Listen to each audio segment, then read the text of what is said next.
Oo. Tapos ngayon naman yung Navy ng Oo. China. Totoo yan. Ganun yan sila eh.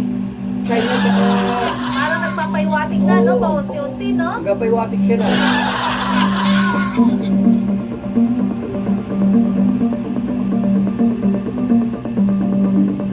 Pero hindi naman tayo masasakop niyan ba? Ah, Hindi naman tayo masasakop. Dati nga, ang dami nang gusto sumakop eh. Hindi hindi nagtagumpay. natin masabi, baka biglang matras yan. Umatras tayo? Atras tayo? Hindi, mga tutulog sa atin. Ibang bansa. Ba't dati naman wala mang tumulong sa atin na? Yung mga ninuno natin, walang tumulong. Tayo tayo Tumulong lang. noon, nung panahon ng gera, mga Amerikano.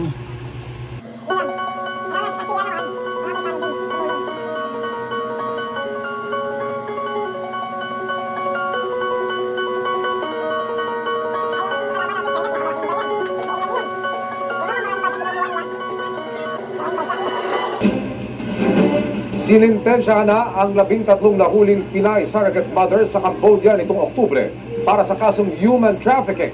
Mula sa hanggang 20 taong kulong, napababa sa hanggang 4 na taong kulong ang sintensya sa ating mga kababayan ayon sa Justice Department.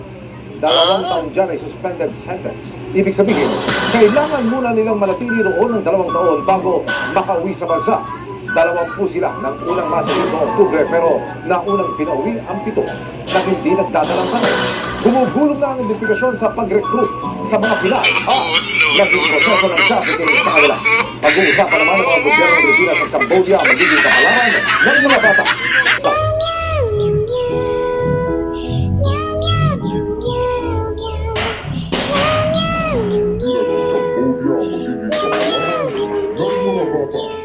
Sa oras ng pinag-uusapan din ang magiging national ng mga bata na pinalaki lamang sa sinapupunan ng mga Pinay.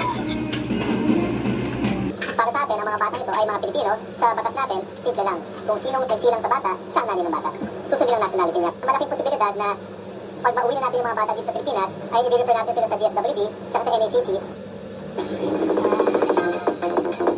Pero ang hirap birthday boy deserves this a surprise. Kaya naman much appreciated dito na grade ang kabi-kabi ng blessings sa bilang ang nananapit na showing ng ano MMFF entry at season 2 ng Lolo. Ang masayang celebration sa set, chicken American chocolate. Bonggang buffet dinner na may crocodile cake. Yan ang pinagsaluhan ng cast at crew ng Lolong Season 2 para sa kaarawan ng GMA Primetime Action Hero, Ruru Madrid. Ang handaan, nagsilbing Thanksgiving na rin para kay Ruru. Kasi every year, di ba, parang laging may bagong blessings na dumadating. Like for example, last year, ginagawa ko ng Black Rider. Laking pasasalamat ni Ruru nang binigyan ng GMA Public Affairs ng Book 2 ang Lolong na talaga namang naging matagumpay noong una itong palabas. Sabi ko nga, parang ever since ginawa ko tong